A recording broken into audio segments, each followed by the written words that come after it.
Huwag kang gagaya sa iba na basta lang makapaggawa ng content nila, makapagawa ng reaction para lang sa views. Pangit yung ganun.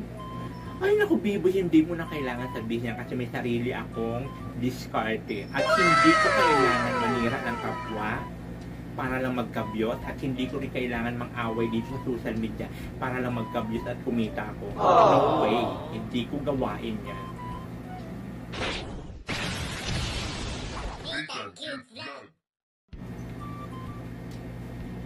Diyos ko, Day!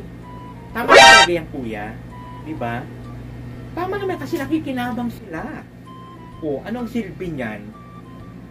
O, aber? Kakaluka.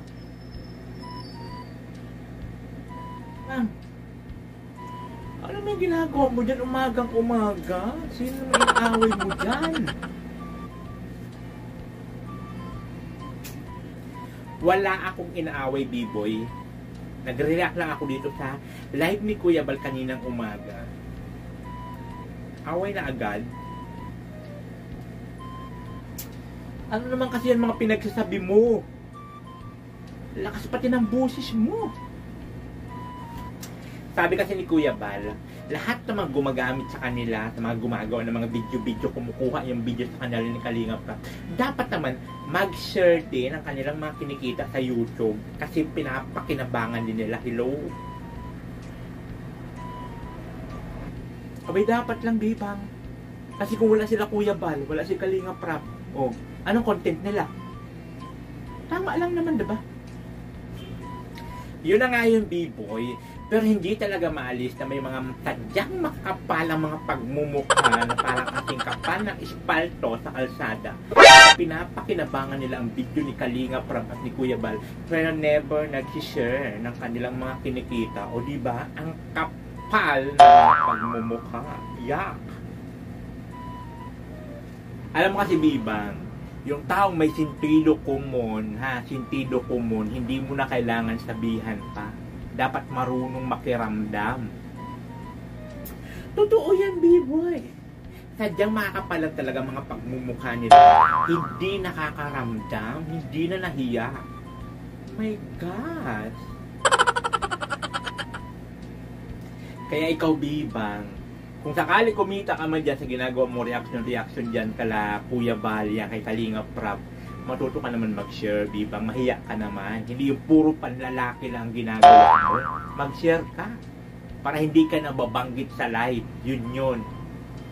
Hoy. For your information, B-boy, hindi mo na kailangan sabihin niya sa akin. Nagpaalam ako kay BSM. Wow! Ganun kayo ka-close ni BSM? Nagkakausap kayo? Ikaw na talaga. Hoy, B-boy, gusto ko lang malaman mo no? Hindi ako gumagawa-gawa ng kwento at hindi ako nagkukuda-kuda dito at hindi ako gumagawa-gawa ng video kung walang bas-bas kay BSM. For your information lang. Wow, ganon. Hindi ikaw nang malakas kay BSM. Ang lakas-lakas mo, Biba. Ikaw na talaga.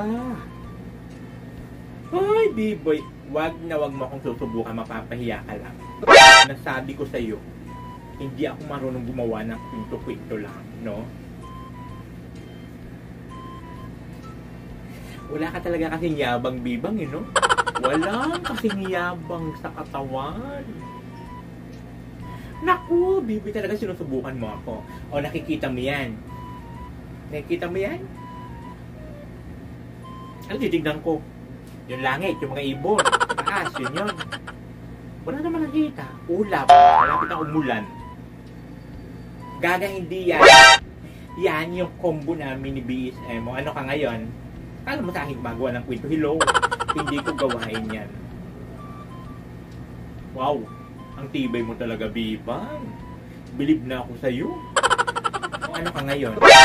O di ba sinasabi ko sa'yo, hindi ako gumagawa-gawa ng kwento lang. May bas-bas ko kay BSM.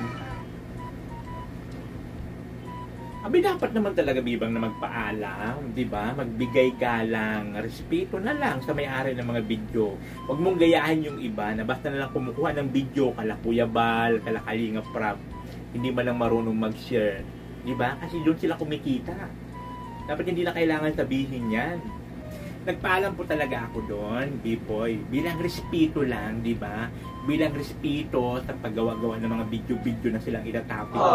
Kasi nga, sabi ko sa kanya, hindi na ako pwede mag-expose sa labas, lalo kapag mainit. Kasi lumalala na yung sakit ko na psoriasis. So ako lang naman ang mag-suffer kung makikipagsapalaran ako dyan sa labas-labas para lang mag-vlog. O pag ganito, o di ba? O, gagawa nila ako ng reaction. Pag naging okay ang revenue, hindi mag-share ako sa kanila. Ako, nag-share naman talaga ako sa lang din. Kaya lang hindi lagi. Kasi nga, purita ang lola nyo. Diba? O, ngayon, pagka maging okay na ulit yung revenue ko, hindi consistent. Makakabigay na ako every sahod. O, di parang rin ako nag-charity niyan. Kasi yung binibigay kong pira, pang charity ni Kuya Bal Santos Matubang.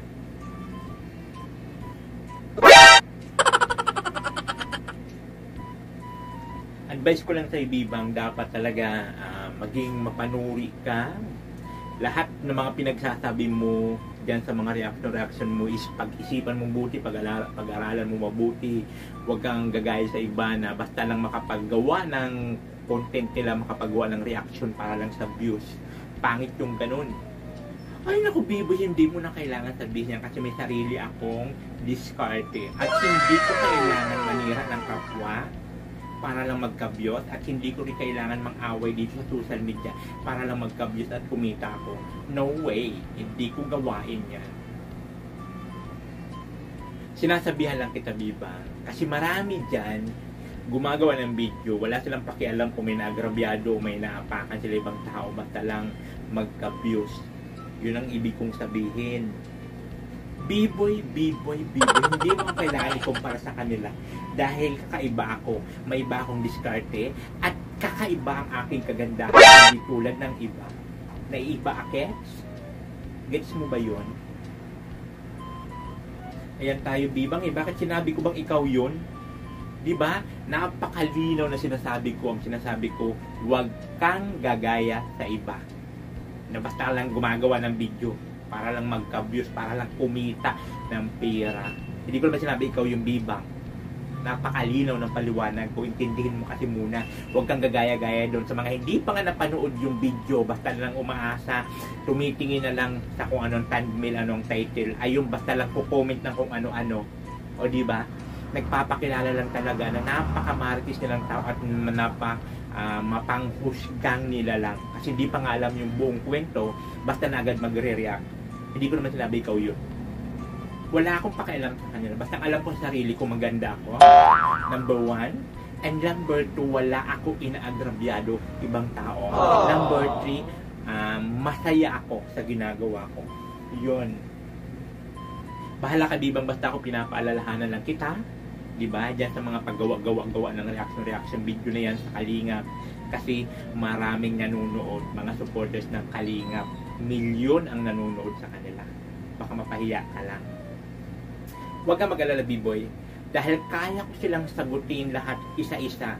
Basta alam ko sa sarili ko na totoo ang sinasabi ko at hindi ako gumagawa ng kwento lang. Pag totoo kasi ang sinasabi mo o mga pinagkukuda-kuda mo dito is kahit anong pabalik ta rin pa yung pagtanong-tanong nila, kaya mo sagutin yan dahil alam mo, totoo ang sinasabi mo. Mahirap yung gumagawa-gawa ka lang ng kwento. Talaga mahirapan ka sagot-sagutin yung mga tanong nila.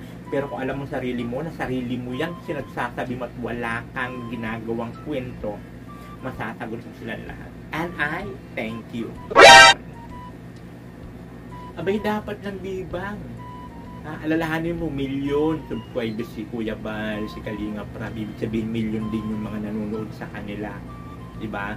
So nakakahiya lang sa supporters ni Kuya Bal sa Kalinga Prab. Kung gagawa-gawa ka lang naman ng kwento para kumita, para sa views, tigil-tigilan mo na.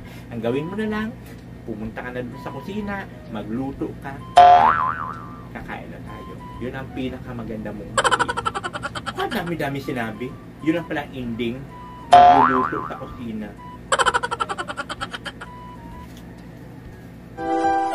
Sabay vlog ang magpapasaya. Handa rin tumulong sa mga kapwa, pagtulong sa nangangailangan di magsasawa. Metang cute vlog ang hanapin mo.